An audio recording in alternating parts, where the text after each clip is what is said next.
you back in a magic time machine. Well, there you go. Always fun to fire up something that you know well enough that not only you, but some of your coworkers are singing with you. Mike Barrett is in on a Tuesday morning, like he always is, with an edition of Good Policies with Barrett Insurance. Good morning to you, my friend. Good morning to you. Good morning to you.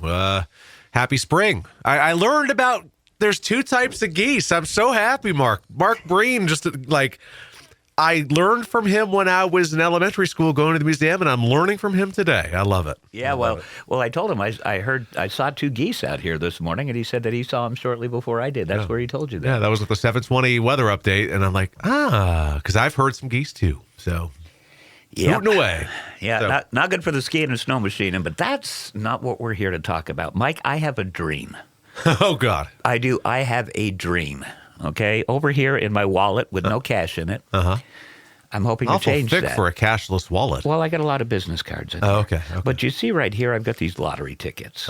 Okay, my dream, since there's no way in God's green earth at my age that I'm ever going to get enough money to buy a house, that someday I can buy the property that I've been renting for 12 years. Now, I know that in order to purchase that property or any property, or maybe start up a dream that I've also had of having a service shop where I could fix people's cars that couldn't afford it for nothing. Yep. In order to do any of that, and I hope this is a good lead-in to our topic today, you have to have a property inspected, okay? Whether it is for your own personal domicile or whether it is for a business property. Am I right? Mostly, yeah. You are very close to being right. So when it comes to insurance, let's start with your personal residence, all right? So if you have your primary residence is where you call home, or even your secondary residence where you call second home. You don't rent it. It's yours only. Companies reserve the right to inspect those properties. Typically, it's going to be what I call a drive-by inspection, where they're going to really be pretty quick. They're going to come by, they're going to take some photos and be on their way. Unless you have wood heat or something like that, they may want to learn more. But not every company inspects. Not every company who does inspects every time or inspects everything, right? Isn't that funny? It's kind of like the odds of the lottery. So you buy a homeowner policy. Are you going to be inspected? Well, let's roll the dice and find out. But every company has always and will continue, especially now in the hard market, have that right and obligation to themselves to inspect things that they insure. And why is that?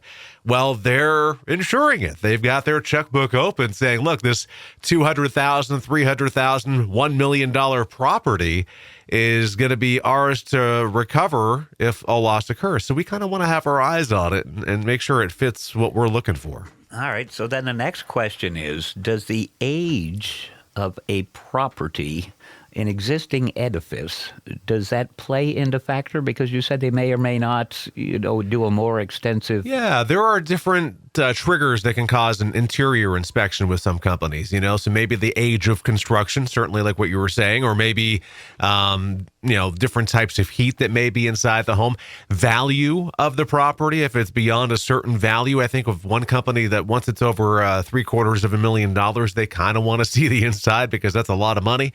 But most companies really defer just to the outside because, the insurance industry, and I've been saying this a lot as we're in the hard market and underwriting scrutiny is elevated, cost is elevated. I keep saying that, and I hate saying that, and I promise I hope to stop saying that soon. But it's really made it so that insurance carriers are, without a doubt, unequivocally, can't deny it, judging a book by its cover. So they're looking to see if the property looks like it's maintained. And if it is, that's good. But, when it comes to age of a property, they're going to want to see that you've done updates, the roof being updated, electrical being updated, plumbing being updated, siding or painting being updated, things like that. But then to sidestep and say, okay, and there's the personal side, there's your primary or secondary properties. Now let's talk about whether it's a rental, a business, or a farming operation. Most companies are going to inspect regardless on that. There are a few agricultural carriers that may not inspect, at least historically have not. I think the tide is starting to shift with some of them. I'm not going to say it's a certainty, but I feel like with underwriting scrutiny and losses on the increase, companies are taking more of a stance to make sure they're what they call re-underwriting, which means they're underwriting after the insurance agent has kind of field underwritten the whole thing, just to make sure they have what they're looking for. So. I want to go back to the comment you made, painting kind of a picture here. The insurance company is sitting there with their checkbook open. That's the way I envision it. Well, no, and the reason I'm doing this, okay, because a lot of folks, when they hear the word risk, the first thing they automatically jump to is the fact that, oh, somebody's got a DUI or somebody's house has had multiple claims on it and stuff like that. But risk is, I can stand out here on the back steps and there's a risk of something happening. Yes. So risk is not always that you're at fault looking for insurance. It is just always there, and that's why the insurance company wants to inspect the property and say, yes, well, it's worth this. Yeah, and that's why some companies have dog lists where there'll be dog breeds that they just won't accept, and that's because as an industry, it was well over $1 billion paid out over the past year for dog claims, and I'm not talking just bites. I'm talking, dogs knocking people down and all the other things that dogs can do as they want to go love you up. But yes, certainly there are lots of bites as well. But as you think about trampolines, think about, this is the one I always say. Insurance companies standing there sweating, very nervous looking with a checkbook in hand and a pen in hand and watching the kids jump saying, don't hurt yourself, don't hurt yourself. Okay, they didn't. Okay, we can leave. There's a lot of risk associated with that, but recovering your property is huge. So if you have water pipes bursting or a leaky roof or a fire or something like that, think about all the things that can happen to your property. You want to make sure that you have appropriate coverage, and the companies want to make sure that they don't have adverse risk on the books. So as they go out and see something and go, oh man, this looks like it's kind of under a little bit of neglect right now, we're a little concerned, they may bring to you some recommendations of things they want to see you do for them to continue to insure it. And I'm going to assume then after that has all been remediated, is that the word I'm looking for? Rectified, all the above, yeah. They'll say, all right, now I'll sign the check. Yeah, now we're good. Now we're happy. So it's one of those things where, insurance is not a one-way contract. It's a two-way contract. They're on the hook to help you recover, indemnify you if something happens. You're on the hook to mitigate and make things, exposures stay at bay if they can. Obviously, the unexpected will happen, and that is absolutely what insurance is for. But don't try to get a new roof from insurance. I think that's probably a good statement to make. So.